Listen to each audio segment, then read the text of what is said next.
প্রতিদিন একঘেয়েমি নাস্তা খেতে কিন্তু ছোট বড় কেউই পছন্দ করে না। তাই আজকে আপনাদের সঙ্গে খুবই ঝটপট একটি মজাদার হেলদি নাস্তার রেসিপি শেয়ার করব।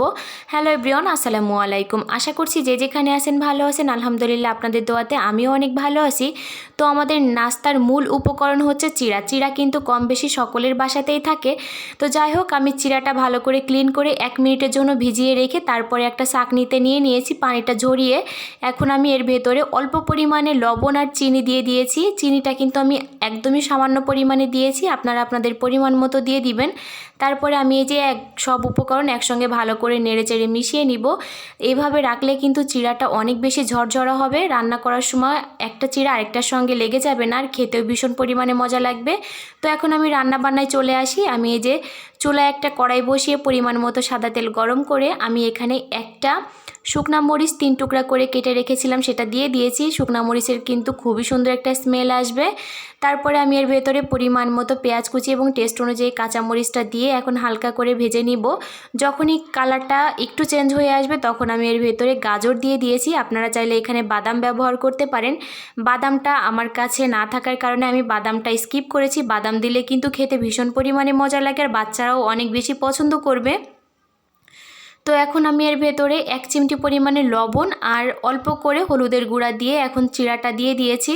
চিড়ার সঙ্গে এখন সব উপকরণ ভালো করে নেড়েচেড়ে মিশিয়ে নিব। আমি কিন্তু এই পর্যায়ে চুলার আঁচটা মিডিয়ামে রেখেছি, না হলে কিন্তু চিড়াটা বেশি ড্রাই হয়ে যাবে আর খেতে মজা লাগবে না।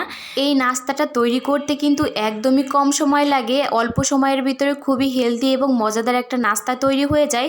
আপনারা যারা একঘেয়েমি নাস্তা খেতে খেতে বোর হয়ে গিয়েছেন তারা কিন্তু একবার হলেও এই নাস্তাটা ট্রাই করে দেখবেন। খেতে কিন্তু খুবই মজা লাগে আর বাচ্চারাও অনেক বেশি পছন্দ করবে। তো আমার রান্নাটা কিন্তু প্রায় শেষের দিকে। আমি এই পর্যায়ে এর ভেতরে কয়েকটা কিশমিশ দিয়ে দিয়েছি। আপনারা চাইলে কিশমিশের পরিমাণটা একটু বাড়িয়েও দিতে পারেন। আমি আবারও হালকা হাতে একটু নেড়েচেড়ে দিব। দেখেন চিড়ার পোলাওটা কতটা বেশি ঝরঝরা হয়েছে। আপনারা চাইলে এর ভেতরে আরও উপকরণ ব্যবহার করতে পারেন। তো ঘরে থাকা অল্প কিছু উপকরণ দিয়েও কিন্তু খুবই মজাদার এই চিড়ার পোলাওটা তৈরি করা যায়।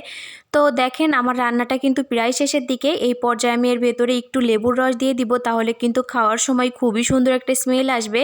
আর এই লেবুর রস দেওয়ার কারণে কিন্তু টেস্টটাই চেঞ্জ হয়ে গিয়েছিল। মাশাআল্লাহ, খেতে ভীষণ পরিমাণে মজা লাগছিল।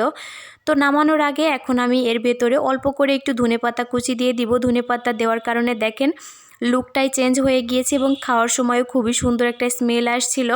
এখন আমি সব উপকরণ একসঙ্গে ভালো করে নেড়েচেড়ে মিশিয়ে নিব।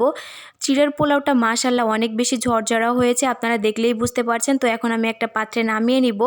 মাশাআল্লাহ, জাস্ট কালারটা দেখেন কতটা বেশি লোভনীয় লাগছে।